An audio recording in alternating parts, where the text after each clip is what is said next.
কথা দিয়ে কথা রাখেন মুখ্যমন্ত্রী। মহামিছিল নানুর খুজিটিপাড়া বাসস্ট্যান্ডে। বাংলার মুখ্যমন্ত্রী মাননীয় মুখ্যমন্ত্রী মমতা বন্দ্যোপাধ্যায়ের স্বপ্নের প্রকল্প লক্ষ্মীর ভাণ্ডার। বাজেট অধিবেশনে মাননীয় মুখ্যমন্ত্রী রাজ্যের মানুষের কথা চিন্তা করেছেন। সাম্প্রতিক অধিবেশনে বাংলার মা বোনেদের স্বার্থে লক্ষ্মীর ভাণ্ডারে 500 টাকা বৃদ্ধি, সাধারণ 1500 টাকা এবং SC ST ও তপশিল মহিলারা 1700 টাকা, যুবদের জন্য মাসে 1500 টাকা অনুদান প্রদানের ঘোষণা করেছেন। তাই আজকে নানুর বিধানসভা অন্তর্গত খুজিটিপাড়া বাসস্ট্যান্ডে তৃণমূল মহিলা কংগ্রেস, নানুর বিধানসভা তৃণমূল যুব কংগ্রেসের পক্ষ থেকে মাননীয় মুখ্যমন্ত্রীকে ধন্যবাদ জানিয়ে পদযাত্রা ও পথসভার আয়োজন করা হয়েছিল। সেখানে কয়েক হাজার যুবক যুবতী ও মহিলারা হাজির হয়েছিলেন। এই অনুষ্ঠানে উপস্থিত ছিলেন বীরভূম জেলা সভাধিপতি কাজল শেখ, নানুর ব্লক তৃণমূল কংগ্রেসের সভাপতি সুব্রত ভট্টাচার্য সহ তৃণমূলের অন্যান্য মহিলা নেত্রী কর্মীবৃন্দ। সেই জন্য আজকে মহামিছিল। দেখুন, লক্ষ্মীর ভান্ডার বৃদ্ধি হয়েছে, তার জন্য লক্ষ্মীর ভান্ডার মায়েরা সমবেত হয়েছে। তারা আমাকে আমন্ত্রণ জানিয়েছিল, আমার ব্লক প্রেসিডেন্টকে আমন্ত্রণ জানিয়েছে, পঞ্চায়েত সমিতির সভাপতিকে আমন্ত্রণ জানিয়েছে, আমরা এসেছি। আমাদের নানুর মহিলা নেত্রী এবং নানুর ব্লকের যুব সভাপতি তাদের তত্ত্বাবধানে মহিলাদের যে ডাক দিয়েছিল, সেই মহিলারা মায়েরা দেখতে পাচ্ছেন প্রায় 10 থেকে 15,000 মায়েরা এখানে সমবেত হয়েছে। মাত্র 4টি অঞ্চলে, যদি এরা 11টা অঞ্চলে ডাক দিত, তা আমার মনে হয় এখানে 20 থেকে 25,000 মহিলা কমসে কম সমবেত হবে। বিরোধী দলনেতা বলছে যে তারা বিজেপি সরকারের দিকে 3000 করবে লক্ষ্মী ভাণ্ডার। এবং বিরোধী দলনেতা অনেকবারই অনেক কথা বলে, ইলেকশন আসার যখন সময় হয় তখনই তিনি আসেন। 365 দিন বিরোধী দলনেতা সহ বিজেপির যে নেতারা আছে তাদের দেখা মিলে না, বা অন্য কোনো দল যারা আছে তাদের দেখা মিলে না। আমি বিরোধী দলনেতা সাহেবকে বলবো, বাংলার কথা ভুলেই যান। বাংলায় মা মাটি মানুষের সরকার আছে, মমতা বন্দ্যোপাধ্যায়ের সরকার আছে। চতুর্থবারের জন্য বাংলার মসনদে 250-এরও বেশি আসন নিয়ে মমতা বন্দ্যোপাধ্যায় সরকার বসবে।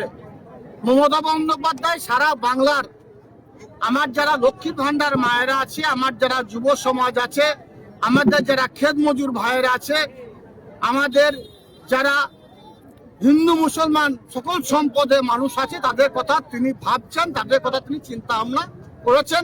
সেই মাথায় রেখে তিনি বাজেট পাস করেছেন। আপনি বলুন, কেন্দ্র সরকার কি করলো? আপনার বিজেপি সরকার কাদের কথা ভেবেছে?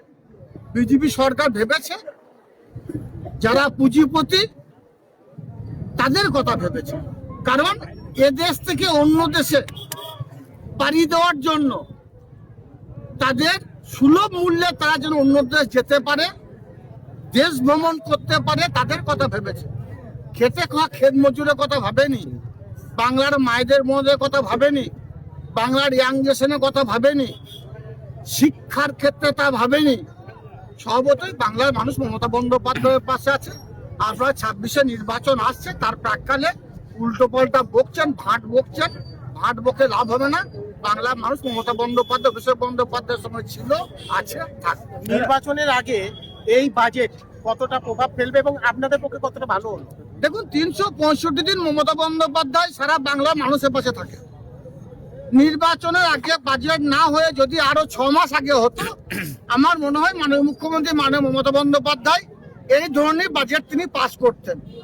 কারণ তিনি শুধু লক্ষ্মীর ভান্ডার মায়েদের পাশেই নয়, আমরা দেখতে পাচ্ছেন 21 থেকে 40 বছর বয়স ইয়াং জেনারেশন যারা কর্মসংস্থানের উদ্দেশ্যে বিভিন্ন জায়গায় তারা আবেদন করছে, যারা কর্মসংস্থান এখনো পাননি, অর্থাৎ যারা এখনো চাকরি পাননি, তাদের জন্য মাসে 1,500 টাকা বরাদ্দ করেছেন। কৃষক ভাইরা যারা ভূমিহীন, যারা অন্যের ক্ষেতে কাজ করে, তাদের জন্য বছরে 4,000 টাকা বরাদ্দ করেছেন। কেন্দ্রীয় সরকার বাংলাকে বঞ্চনা করে 100 দিনে কাজের টাকা দেয়নি, এখন দিবে কিনা জানি না। যদিও সুপ্রিম কোর্ট রায় দিয়েছে যে 100 দিনে কাজের টাকা দেওয়া উচিত কেন্দ্র সরকারের, দেয়নি। তার জন্য মাননীয় মুখ্যমন্ত্রী মাননীয় মমতা বন্দ্যোপাধ্যায় তার বাজেটে 2000 কোটি টাকা রেখেছেন 100 দিনের কাজের জন্য। সর্বতই মমতা বন্দ্যোপাধ্যায় সারা বাংলার কৃষক থেকে শুরু করে, ক্ষেত মজুর থেকে শুরু করে, ইয়াং জেনারেশন থেকে শুরু করে আমার যারা লক্ষ্মীর ভান্ডার মায়েরা আছে, আমার যারা ইয়াং জেনারেশন আছে, তাদের সকলের কথা, ছাত্র যুব সকলের কথা তিনি চিন্তা ভাবনা করেছেন। বাজেটে সকলের জন্য বাংলার পথকে আরো মসৃণ করেছেন। দেখুন, কেন্দ্র সরকার 100 দিনের কাজের টাকা যেমন বন্ধ করেছে, আবাস যোজনার টাকা তেমনি বন্ধ করেছে। মাননীয় মুখ্যমন্ত্রী মাননীয় মমতা বন্দ্যোপাধ্যায় বাজেট পেশ হওয়ার আগে সিঙ্গুরে ঐতিহাসিক জনসভা হয়েছিল, সেখান থেকে তিনি সারা বাংলায় 20 লক্ষ বাড়ি দিয়েছেন। অর্থাৎ তখন কিন্তু বাজেট পেশ হয়নি, তার আগেই তিনি ডিক্লেয়ার করেছেন। বীরভূম জেলায় গত বছরে 53,250টি বাড়ি দিয়েছেন, এবছর 53,659টি বাড়ি তিনি দিয়েছেন বীরভূম জেলার।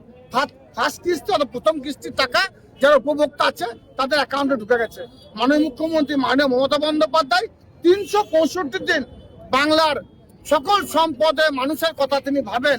হিন্দু, মুসলমান, শিখ, খ্রিস্টান, ইসাই সমস্ত সম্পদে মানুষের কথা হবে। অনুরূপভাবে কেন্দ্র সরকারের যে বাজেট, সেই বাজেটে আপনারা একটু পর্যটক দেখতে পাবেন। বাংলার জন্য তো কিছু নেই, ভারতবর্ষের জন্য কিছু নেই। ভারতবর্ষের মানুষ তারা কেন্দ্র সরকার যে বাজেট পেশ করেছে সেই বাজেট দেখে তারা হতাশ হয়ে গেছে।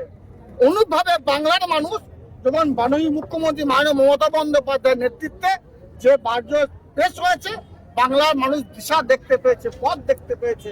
তারা আনন্দে আত্মহারা হয়ে সারা বাংলার মায়েরা বোনেরা রাস্তায় নেমেছে, রাস্তায় নেমে তারা আবির খেলছে, তারা মিষ্টি মুখ করছে। সর্বতই মায়েদের বোনেদের এই রাস্তায় নামা দেখে বুঝতে পারা যাচ্ছে বাংলার বাজেট দেখে বাংলার মানুষ কতটা খুশি হয়েছে। দাদা, আর একটা অন্য প্রসঙ্গে, কালকে অনুব্রত মণ্ডল বোলপুরের একটি অনুষ্ঠানে বলেছে যে তিনি বিধায়ক হতে চান না, জেলা সভাপতি হতে চান না, তিনি মানুষের হয়ে কাজ করতে চান। ভালো কথাই বলেছেন, ভালো কথাই বলেছেন। তিনি বীরভূম জেলায় মানুষ হয়ে কাজ করতে চান, করুন না, সবাই তো করছে, আমরাও তো করি, মানুষ হয়ে কাজ করছি। দল যাকে দায়িত্ব দেবে সেই দায়িত্ব পালন করবে। দল যদি কাউকে বলে বিধায়ক করব, সে বিধায়ক হবে।